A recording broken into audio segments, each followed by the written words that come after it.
So first, I want to take a little bit of a look around the device. I want to talk about the build quality. My very first impression when I took this device out of the box was, wow, this is probably the best built Android device that I have ever seen. Everything is just so nicely cut to precision. I really have to commend them now for not using the injection molding along the bottom. There used to be the speaker piece right here, and then there was an injection molding and it was white, plasticky. So not only did it turn colors over time, but also it just wasn't cut very nicely. I saw some of the ports were a little bit jagged in places. And also on some of the models there was a gap between that injection molding and where you see the speaker here. It was big enough on some of them, I exchanged it 3 times, to be able to stick my finger in between it, stick my fingernail rather. And to me that looked quite cheap. So now everything looks like it's pretty much like a unibody design, and where we do have that injection molding plastic, it looks very premium. This is just for the antennas right here along the top and the bottom. Otherwise, all we have is this bit of plastic here, which I think gives it a nice contrasty touch. The only other separate pieces we have are, of course, the display and these 2 speakers on the top and bottom. One thing that I am noticing that's an issue for some people, because I have seen this myself, is that the volume rocker sometimes doesn't sit nice and firm in place. It tends to wobble around a bit.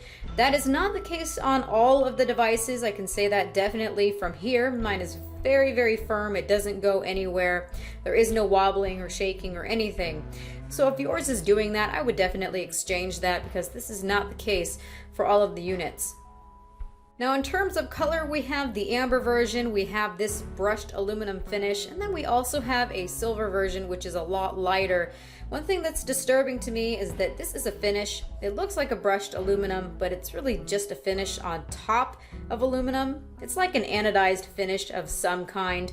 But what's disturbing to me is that I have found these marks here. This is actually where that finish has rubbed off. And the sad thing is that I have absolutely no recollection of where these came from. I have no idea whatsoever. I have kept this in its case pretty much the entire time. So I picked up my phone one day and said, oh, okay then. I have no recollection of how these happened. That sucks. So it seems that this can scratch fairly easily. This device has never been dropped. Unless I can blame airport security for taking it out of my bag and dropping it, I really have no idea how these happened, and that's quite concerning. I don't know if the same thing is going to happen to the amber version. It's more of a matte finish on it. But I really don't think that this type of thing is going to happen to the silver one, the one that looks like the M7. That's definitely the color that I would have chosen if they had it in the developer edition, but they didn't. So be wary of this. This device does seem to be able to scratch quite easily, and that finish does come off. So this device has a very nice, precise, industrial design. But if you want to keep the device perfect, I recommend getting a very nice protective case. I know that that's a little bit pathetic and pitiful because this device is very nice and attractive. But if you don't want to have any marks on this device at all, that's all that I could recommend. The good thing that I have seen though with this device is that I do like to poke around and watch some drop tests. Of course, I'm not going to do that myself on a device that I do like using. And it seems that this device does fare pretty well in the drop department. Sometimes with aluminum devices, when you drop them, you do get really strong dents inside the case, especially along the bottom. But what I've seen so far is that you get some chips in the device along the bottom or along the edges, but you don't get really smashed dings inside the casing, which is great. So this is a very nice, strong device.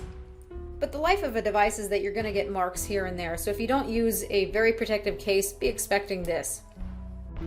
Now in terms of the glass on the front, this is Gorilla Glass 3. In my experience, Gorilla Glass 3 works really great against scratches.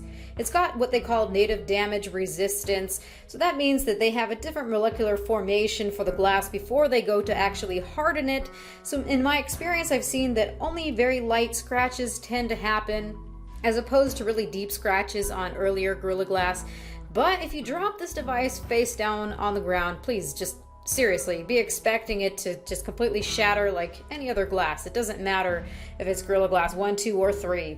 My best solution always, if you're going to be keeping it bare and you at least don't want to put it in a case, get a glass tempered screen protector. That's probably the best protection you're going to be able to offer yourself, is by getting a glass screen protector that goes over it. That way, if you drop it on the ground, that glass screen protector cracks and the one underneath doesn't. I've actually tested that myself in a video from a while ago. And yes, these glass screen protectors really help. So if you want to keep admiring that beautiful body without a case, at least get yourself a glass screen protector or something like that. I will dare to say that I like the iLume screen protectors. You can see the link in the description if you want to check that out. I was using that for quite some time. I really did like it, but I took it off because I wasn't able to use it with the case very well. So taking a little bit more of a look around the device, we've got the power button. There's an IR blaster here. On the right-hand side, we've got the SIM card slot. You can see that this one is quite a bit bigger. If you take a look at the right side, you can see that we've got another slot here. This is for the micro SD card. I find this to be a little bit frustrating. I really wish I didn't have to have an ejection tool to get my SD card out. I found that to be pretty cumbersome. I often, and many people will often, not have the proper tool to get the SD card out at any time. So if you're someone who likes to take the SD card out and swap it with other devices, or if you need to use it for something else, just note that this is a little bit weird and you might need to keep some type of an ejection tool in your pocket, or at least keep that in mind. So the rest of the left-hand side is bare. Otherwise, on this right-hand side, we do have that volume rocker. Along the bottom, we've got the micro USB port. We've also got the standard headphone jack. On the back here, we've got a dual LED flash. You can see it's 2 different color temperatures to help with white balance in different lighting conditions. We've got a 4 megapixel camera on the back that is just completely infamous. Everybody knows about HTC's 4 megapixel cameras. Let's call it ultra pixel cameras. And then we have the extra sensor here for depth perception. Otherwise, I think that the device looks pretty clean. On the front, we've got stereo speakers. We've also got another camera on the front. This is a 5 megapixel front-facing camera. It's too bad that this 5 megapixel sensor isn't autofocus because it actually takes pretty good pictures, and I end up wishing that this was the sensor that was on the back instead of the 4 megapixel one. And then we've got the proximity/ambient light sensor, and that's everything that we have here. The major thing that I see people complaining about is just how tall this device is. The excuse would be that we've got these speakers, which really does add to the addition of the height of this device so that you can fit that hardware in there. And then on top of it, we've got this HTC design down here. So it feels like very little of this device is actually display. Now I have forgiven it that it's quite tall because it does feel very nice in hand. It is not a wide device by any means.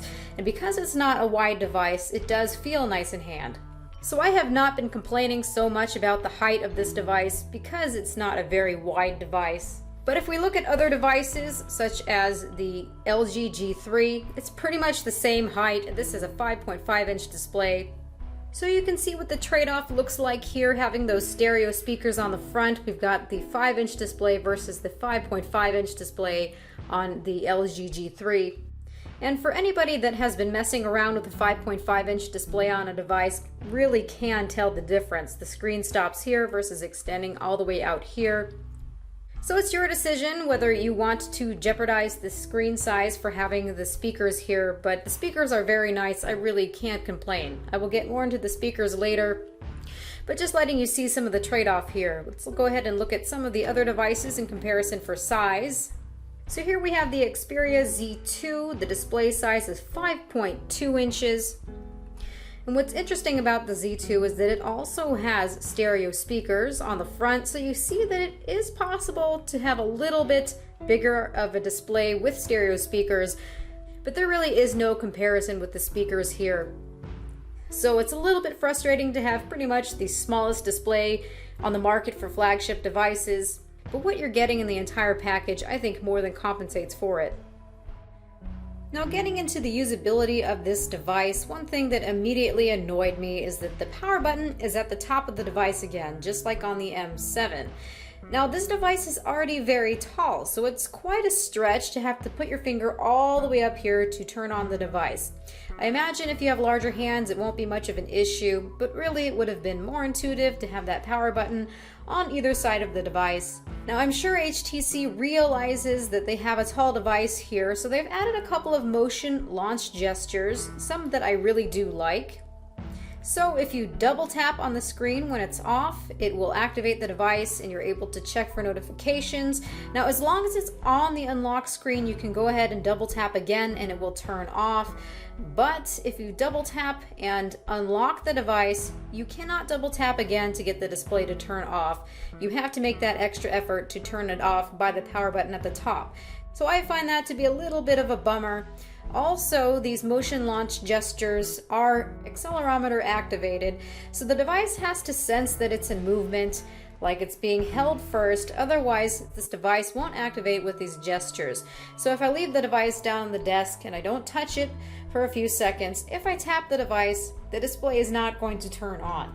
And I find that to be a little bit annoying because I like to put my device on the desk and I like to double tap the display like I can with the Z2 or the G2, and I like to be able to check the time or notifications. But no, the device has to be in motion in order to get this to launch. There is a little bit of a way around this, such as if you tap it quite hard, it will turn on, like you can see there. It doesn't happen every time. But you see, if you get the device moving, then tap it, it will turn on. So that's a little bit annoying and kind of gimmicky. But it is still possible to use the double tap feature without picking the phone up. You can use motion launch for a couple of other things. If you swipe from any side of the display, it's going to yield some result. If you go from the top of the display, you can make a call by simply using voice activation. If you go from the left side of the display, it will activate blink feed so you can easily see some news and information from your favorite feeds. If you go from the right side of the display, it's going to unlock it so that you can see your launcher panel, your widgets, and your icons. My favorite one, and the one that I find most useful, that I actually use all the time and has made this device quite pleasurable to use, is when I have the display off, I can swipe up from the bottom. And what that does is simply just unlock the device and I'm able to resume whatever it was that I was doing. So just say I'm talking to someone on Google Hangouts and I have the device in my pocket. Instead of having to turn on the device and unlock it, I simply can just go up from the bottom and it will take me right back to what I was doing. So that's very useful, it's very, very quick, and I use it all the time. Another one that I use all the time is the quick launch for the camera. So if you hold the device, immediately hold it upward and hit the volume rocker, and you can see it activates the camera for you. So you can turn it off. Let's demonstrate that again. Hold it up and hit the volume rocker and it immediately activates the camera. So these motion launch gestures are really nice. They work very well. Now, one thing that I want to point out with usability as well is that I had to get myself this dot view case because it looked very hipster-like. It has some cool features such as being able to double tap, and you can see a preview of if there are any messages. That is, if it is an HTC application, then you can see if you have an email available, or you can see if there's a message available or a missed call. So that's actually quite cool. You can see that you're able to control volume right from here as well, all without having to actually open this flap here. And if you do open the flap, it's going to activate the display.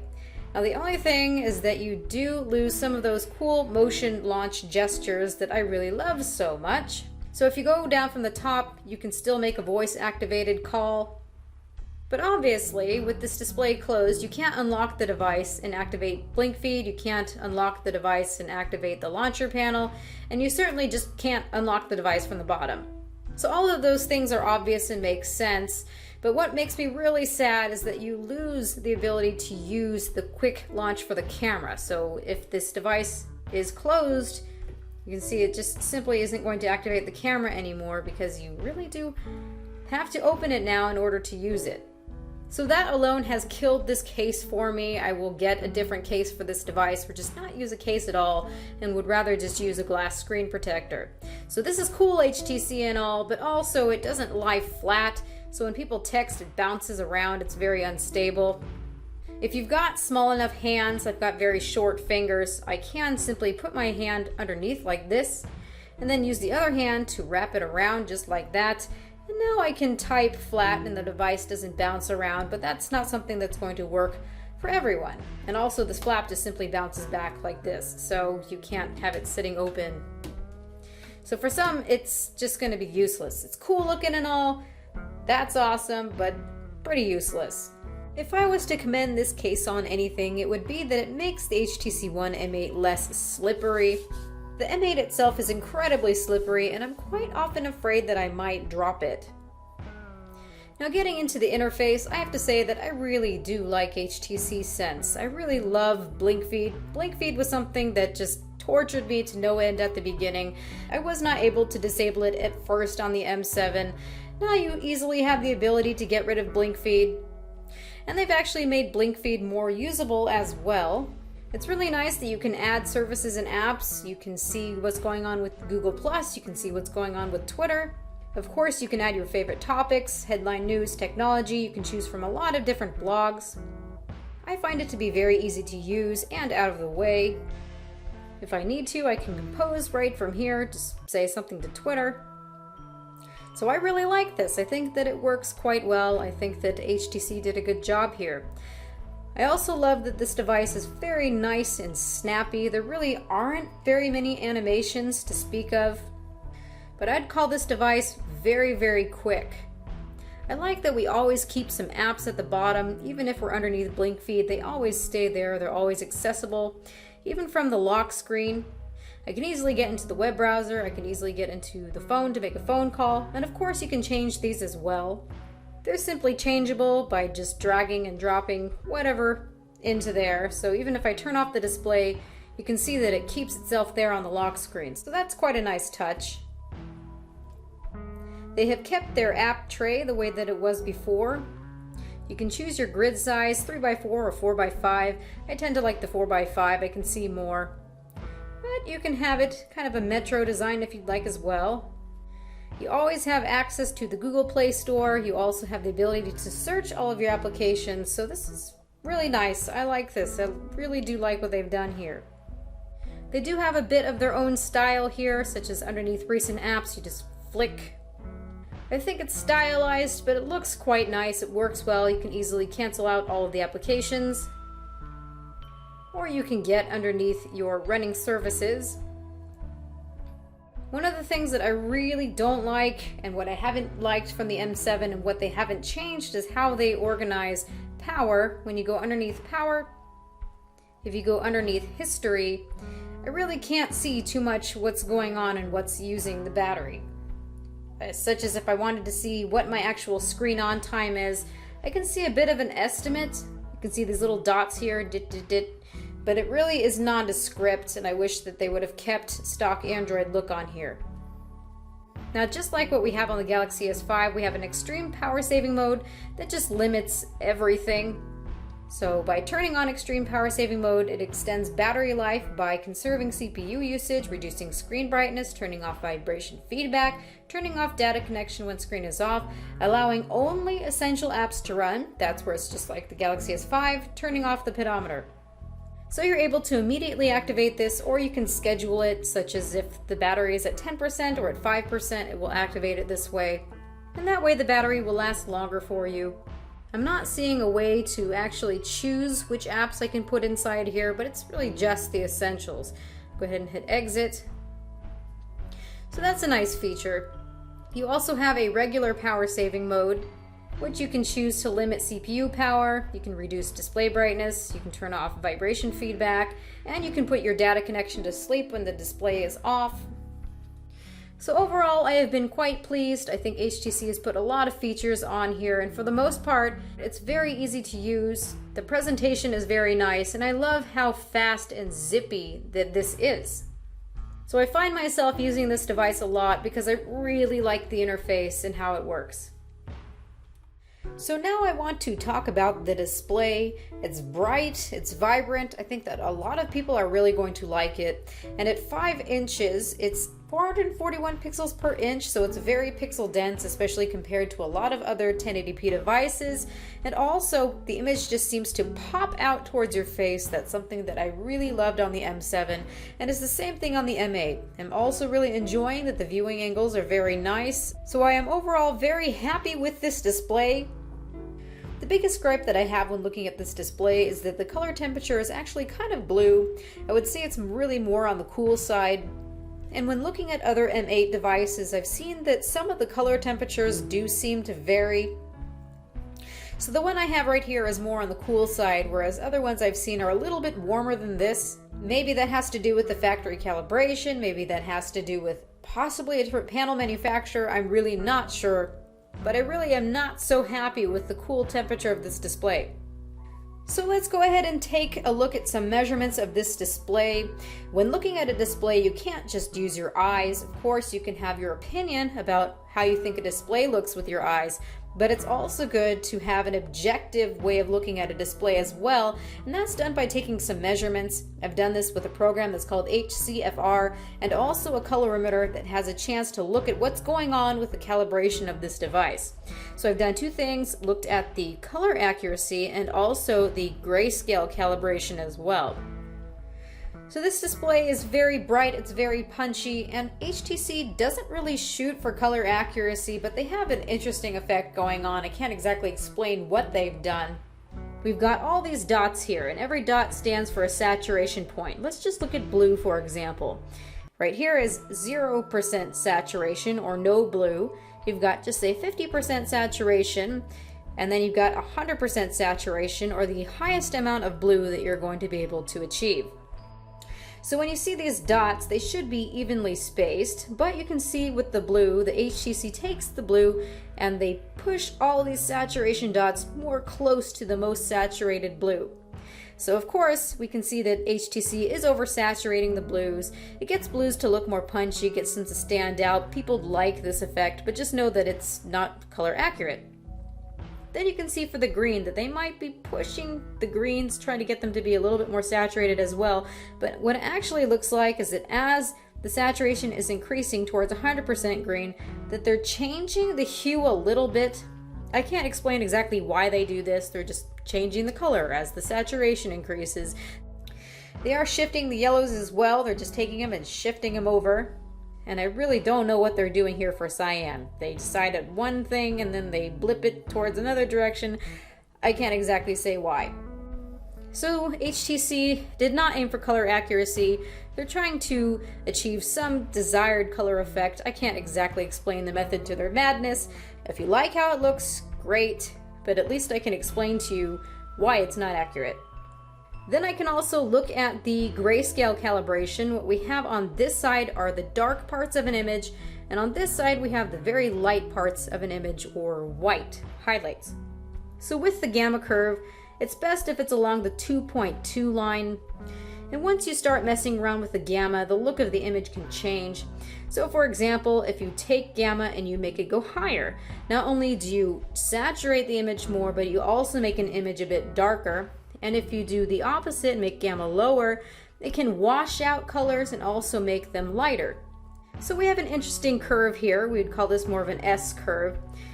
We can see that HTC is trying to make the highlights pop more, trying to make them brighter. So I would say it creates an interesting contrast.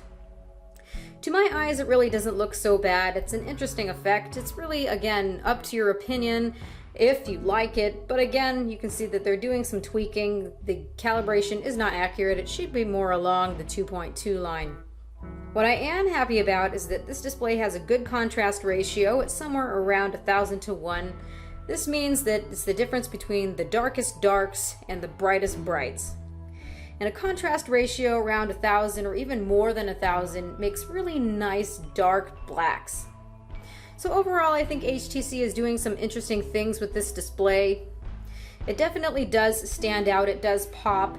I think that despite what they're doing with some of the weird colors and a bit of oversaturation, that it would look a lot nicer if it didn't have that really blue color temperature. Now moving right along to talking about battery life, this is the last thing that I want to talk about before I move on to part 2 of this review. Now I realize that I didn't put up a full review of the M7 device, but I did play with it quite a bit, and one of the most disappointing things that I saw about that device is that the battery life really wasn't so good.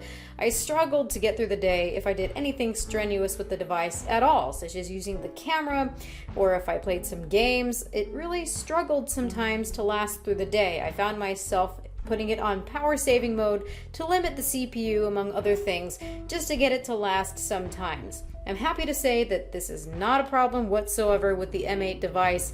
I'm getting very good battery life.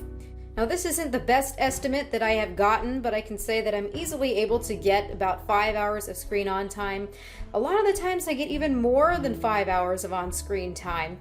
I can easily get through the day, 18-hour day, 19-hour day. It really isn't a problem. We still have power saving modes. You've got the ultra power saving mode if you get yourself in a bind.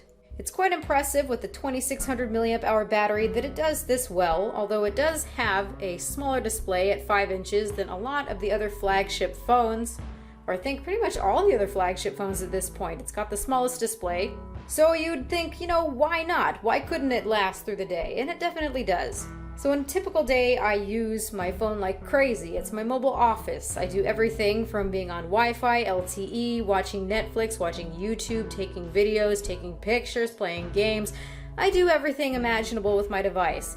So I really abuse it, and I'm happy to say that this is definitely abuse-worthy. That doesn't sound right. It definitely lasts me. That's better. Snapdragon 600 just really wasn't so great with battery life, but with Snapdragon 801, it's doing so much better, even with that small 2600 milliamp hour battery. So thank you everybody for watching. This has been Erica, the technology nerd who likes to film stuff. Please rate, comment, and subscribe. I'm going to try to get part 2 out as quickly as I possibly can. I've been in France, I've been spending time with my fiance, and I've also gotten a huge influx of new phones. There's been so much to do, so please forgive me, hang tight, I will get that out for you. I will be talking about performance, I will be talking about the camera, and I will be showing a few other things. If there is anything in this video that you see that I am missing, please ask the question so that I can try to incorporate it in part 2. Also, I would really appreciate it if you would follow my link in the description for Google+. On Google+, I talk about a lot of things with devices as I'm reviewing them, so that's kind of the behind the scenes. I will post all kinds of things as I'm using a device in my real life usage situations, so definitely please check out my Google Plus page. People ask me questions, and I tend to look at a lot of those questions and incorporate those questions in my review, so that's definitely the place to look. So the first thing that I want to point out on this device is the awesome stereo speakers on here. I have to just admit that I am not someone who likes wearing earphones. They tend to bother my ears. Anything that's on my ears, in my ears, around my ears tends to make my ears red. It makes me severely uncomfortable. So it's important for me to have a device that has decent sound. And I'm noticing as social media is just taking over the world that I am watching a lot more content on my phones, on my tablets. I'm usually not watching much on a television anymore. So heck yeah, it's important to have decent sound coming through a phone. I hear a lot of people arguing, yeah, but I don't need that. Well, that's great for you, but people who like watching content are really going to appreciate these speakers. And also it's really nice because I'm someone who doesn't like to wear earphones. If I'm in a crowded room or somewhere that's not so quiet, I can still hear the phone just fine. HTC claims that these speakers are 25% louder than what was on the M7 last year, and I have to admit that even though, yes, I was listening to the M7, and I can see that it's a little bit quieter, yes, but I did like the sound of those speakers better. They sounded more warm, more full to me, more balanced. I'm noticing that's because HTC has really boosted the treble this time around, and it ends up making treble frequencies sound kind of harsh. I wouldn't exactly say tinny, but almost reminiscent of that. It becomes a little bit tiring on my ears after a while. I really wish that I could turn off the boom sound equalization, but unfortunately that's something that we're not able to do like we could on the M7. Although honestly, on the M7, when you turned off Beats audio, the speakers just sounded terrible. So I can understand why HTC made this particular decision. But still, these stereo speakers create a type of atmosphere and environment. They do feel like stereo speakers, even though they're small and not too far apart. So I definitely appreciate them. Now, as for plugging in headphones, what I like is that this device is able to drive pretty much any pair of headphones out there. I've seen someone say that they were able to drive their 600 ohm earphones, still able to get a reasonable volume. So I know a lot of people are really going to appreciate that. One thing that I'm noticing is that when I turn up the volume really high, I can hear some popping, some crackling, some distortion. Once I turn down the volume a little bit, I don't hear it anymore. That's something that I'm seeing as a common problem. But with my little in-ear buds, I had to jack up the volume all the way until I needed to actually take them out of my ears to get that crackling to happen. So I'm assuming that's something that people might experience more when they have over-ear headphones. Unless you're someone who just likes to blast the hell out of your ears with those in-ear headphones, you get the point. If you turn down the volume, I don't tend to hear that problem anymore. Now, as for the boom sound settings, while I think that the boom sound equalization or whatever it is that they're doing sounds okay for the front-facing speakers, I would really turn it off when you're listening to it over earphones, because what I notice is that they're boosting the bass, they're lowering the mids, and then they are also boosting the treble. So you've got this V shape, and it's pretty apparent. It sounds pretty bad. It ruins everything that I've listened to thus far. I'm sure some people will like the effect, but if you care about the quality sound of your music, I would definitely keep it off. When the boom sound equalization is off, the frequency response is not that bad at all. It's actually a pretty decent sounding phone, all things considered. The best thing has got to be that I just don't miss notifications anymore. This thing is so loud. It just loves my Zelda ringtone. I can't play it on here because, you know, copyright infringement and other issues. But yes, I just simply don't miss notifications. The sound is very loud through both speakers. I mentioned both speakers because the Xperia Z2 only seems to have the speaker on the bottom putting out sound, and that just ruins the experience. So speakerphone is both speakers. It's very loud, and you will seldom miss a notification anymore. Now, getting into performance, you can see that if we go underneath developer options, that there is a mode that's called high performance mode, maximize CPU performance. And HTC took a really big hit in the benchmark realm for having the ability to have higher performance in benchmarks. It did show. They did admit to it and said that actually you can go in and disable or enable high performance at any time that you'd like to. And that's just what I'm able to do here. But I don't really care so much for synthetic benchmarks. What I really care about is real-world performance. And even without that special mode on, I can say that the HTC One M8 is the most responsive and smooth device, Android device, that I've ever had. It's what makes it such a pleasure to use, is that I'm not having crazy amount of frame drops here and there. That's something that I'm seeing with Samsung devices. They just can't get their launcher smooth. And the poor LG G3 just has that Quad HD display and so many pixels to push around that sometimes I see that it has a little bit less performance than 1080p devices. So the M8 definitely takes the cake. Things are quick, things are responsive. What I like to begin with is that the animations are very minimal, so I don't see issues with opening apps and closing apps to begin with. And it's nice that even though the animations are minimal, it's not jarring in any way. Even with blink feed, they've done it right. It looks like it's a smooth 60 frames per second. You can just see that it so slowly and smoothly moves. And just that makes blink feed usable. It makes me want to use it. So I definitely have to give HTC props for just how smooth this device performs. In terms of GPU performance and gameplay, it's just as good as the other S801 devices out on the market right now. These days I find it pretty hard, at least with 1080p displays, to complain about the game performance because they're all relatively smooth. My biggest complaint though is when playing for 15 minutes, a half hour of a high graphics game like Asphalt 8, I noticed that this device gets really hot. At one time I played Asphalt 8 for 45 minutes and this thing was completely boiling hot. So I noticed during the day when using the phone a lot, doing a lot of tasks, browsing the internet on 4G LTE, using GPS navigation, just really out and about using the device, I noticed that it does get pretty hot. And of course that is due to the fact that it's got an aluminum body. The metal pulls the heat away from the system, which is actually a good thing.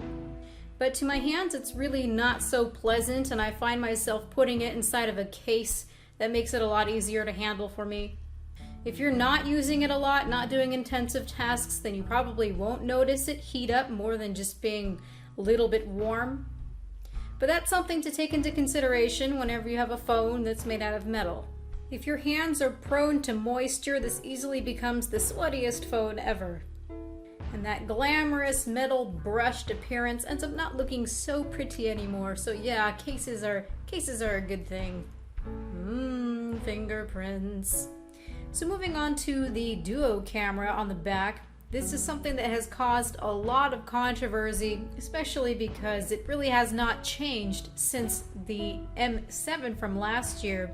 Many were hoping to see much better specs here, but unfortunately it's really the same thing. It looks like HTC was trying to find something to stand out, something to differentiate themselves. So really the only thing that they have added is this depth perception sensor. So you've got a 4 megapixel ultra pixel camera where the pixels are simply just bigger, argument being that they can collect more light. And then you've got this depth perception camera. It's collecting data to sense how close things are. And all of that wraps up into the neat software package, which is really quite gimmicky, that allows certain things to look blurred and allows certain other effects that HTC has added into here. Now, unfortunately, in order to have this Duo camera depth perception function properly, HTC had to remove the optical image stabilization. At least that is one of the arguments I'm hearing. And I find this to be quite a bit of a bummer because that was the one thing that made this camera actually worth it. Because as a video camera on the M7, it really did not perform that bad, but now all you have is just some software stabilization that's only clearly working underneath photos. The software image stabilization does not work in videos whatsoever, so you are stuck with just no image stabilization, optical or digital. And that has been the major downfall for me with this camera. At the very least, I'm happy to see that this is one of the nicest camera interfaces that I have ever seen. So at least HTC has that. This is a very fun camera to use. I'm just going to go around some of the things in the interface. So right here you've got the ability to deal with the flash auto on off. You've got a settings tab down here. You can see if you click on auto, you've got many different presets. So this would be the auto mode.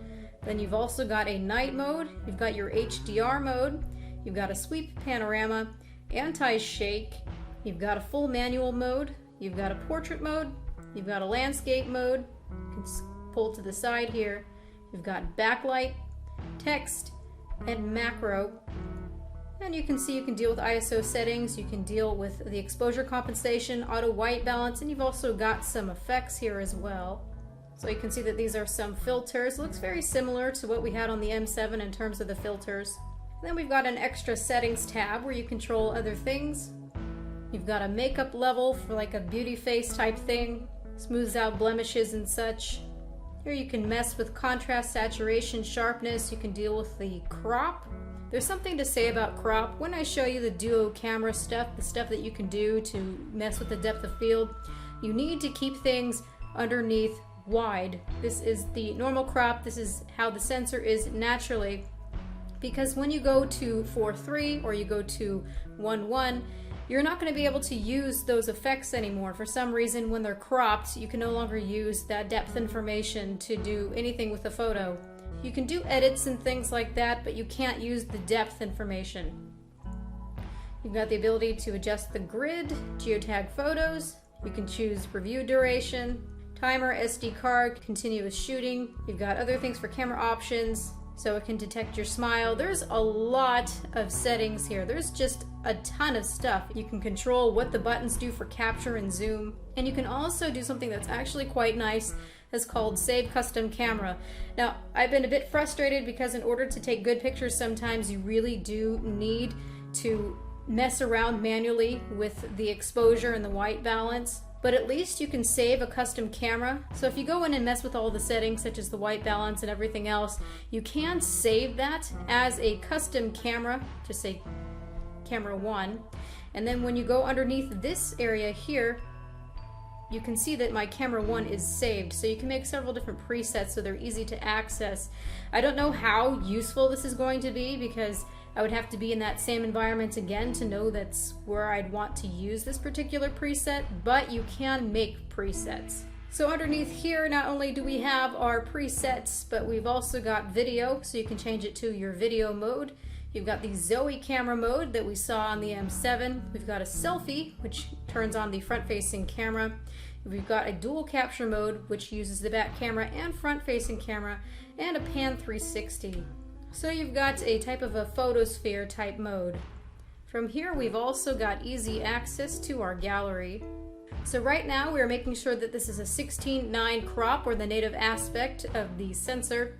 So we're going to hit the camera button, and if you want to go in and edit the image, you can see if you tap here, you're presented with even more settings. If you go underneath the edit, you can see that we're presented with effects, filters, frames, and tools. And underneath effects, if you have a 16:9 aspect, you can do the U-focus, foregrounder, seasons, dimensions, plus. There's a lot of really cool things that you can do here. So you can see it says adjust blur level here. And to get this to work right, you need to have the image set up just so. It will tell you if the condition wasn't favorable in order to get it to work.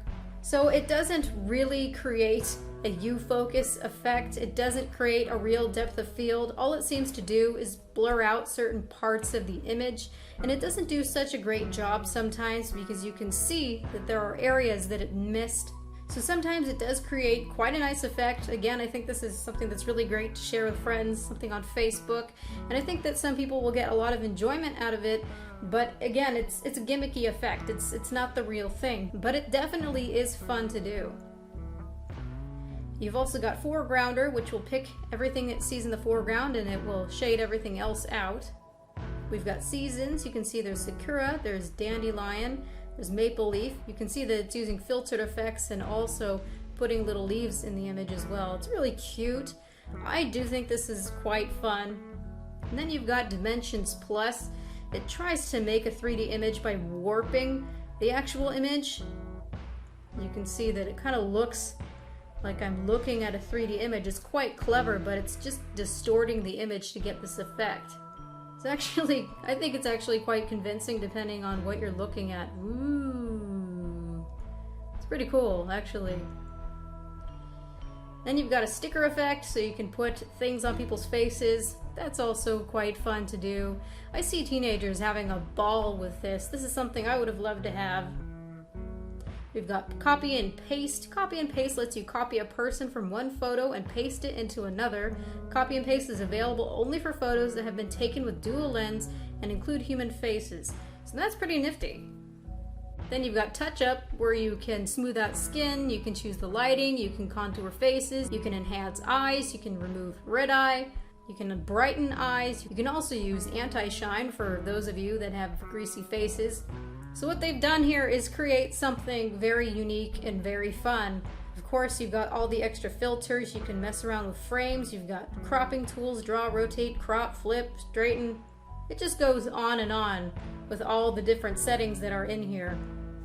Now we can't forget to go and look at the gallery and see where a lot of the fun happens then, because there's some highlight reels. You can see we've got timeline, we've got albums. It puts everything into albums, such as camera shots, all downloads, highlights, things from locations if I took images by location. So I'm going to look at by date, and so you can see we've got all the little images that were taken today. And if we click on this, if we push play, it's going to make a mix by itself.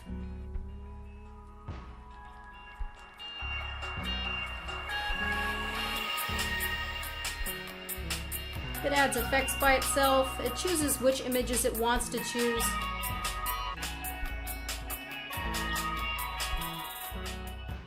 It creates these 30 seconds long piece, and then I can go ahead and remix it if I'd like, or I can edit things to my liking. Then of course I can choose what content appears in there. I can choose the theme.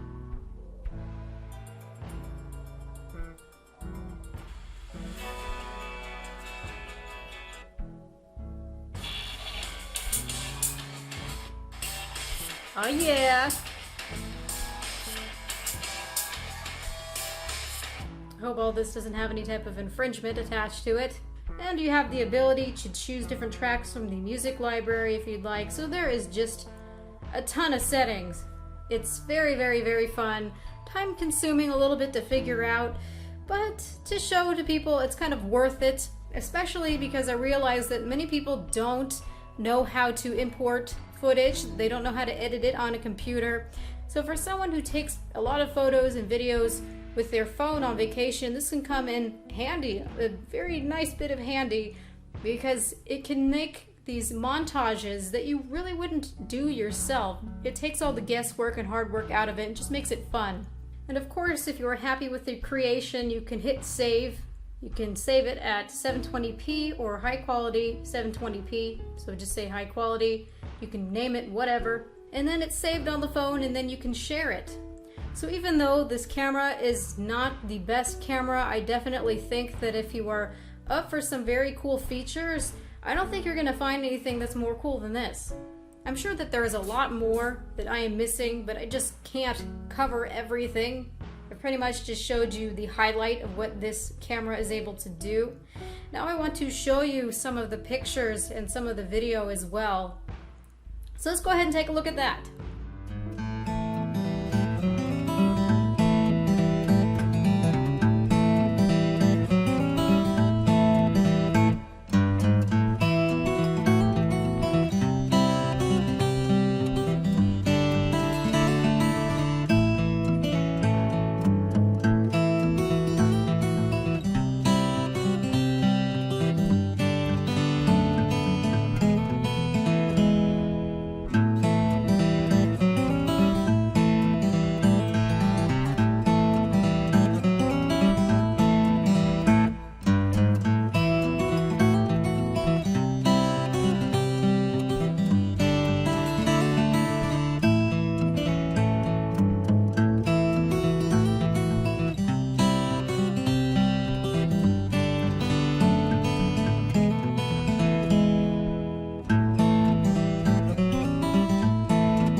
Now taking a look underneath the full manual mode, we've got a lot of settings under here. It actually helps you choose what color temperature that you would like. If you go upward, it's warmer. If you go downward, it's cooler. So you can choose what the proper temperature would be for the white balance. Just say like that. And then you can choose the exposure. So just say somewhere like that. You can mess around with the ISO settings. You can go between 1600 all the way down to ISO 100. Then you can also mess with the shutter speed, which is actually really quite nice. So you can see that you've got 1/8000, and you can go all the way down to being a very, very slow shutter speed. Very, very fast shutter speed. Slow, fast. So that's about sane. And then we've also got the ability to mess with the focus as well, which is really nice, if I can get it. So you can go from macro focus all the way up to infinity. So just say about there, we're in focus, and then you can go ahead and snap the picture. And I find that you get pretty decent results that way. This is probably where you're going to get the best results, where you see it was taking pictures that were completely overexposing an image, underexposing an image, that were burning parts of an image. This is going to help you fix that. And then of course I can save that custom camera. So custom camera 2. So they really did put some thought into this. I just wished that their auto mode worked at all.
So it all amounts to being an interesting camera for things like Instagram and Facebook. Don't get me wrong, it can take some nice pictures if you're using the manual mode, but better pictures are left up to one of the other handsets that have been released this year, unfortunately.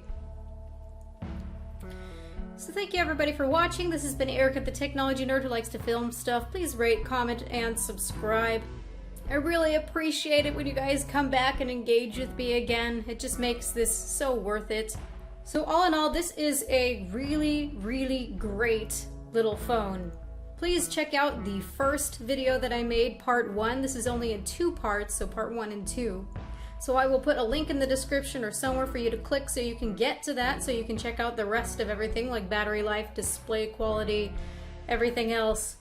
So this has definitely turned out to be one of my favorite phones of this year. It's got tons of features and the battery actually lasts. It's super incredibly smooth, very fun to use because it is nice and smooth. I think the appearance of it is absolutely beautiful, except for it's unfortunate that it does get little nicks very easily. The speakers on the front are to die for. Also, you're able to unlock the bootloader on this thing and load a completely different type of firmware onto it. You can put the Google Play Edition on it. You're going to need to know how to do some things such as root, unlock the bootloader, get S off. You can also flash the Harman Kardon version of it. So this phone is just a major definite win. There's just so many things. It's very, very impressive and I highly recommend it. So if you have any other questions, please leave your comments in the comment section below and I will take a look at them. I really rely on your feedback to know what you all want to see. So thank you again everyone for watching and have a good night.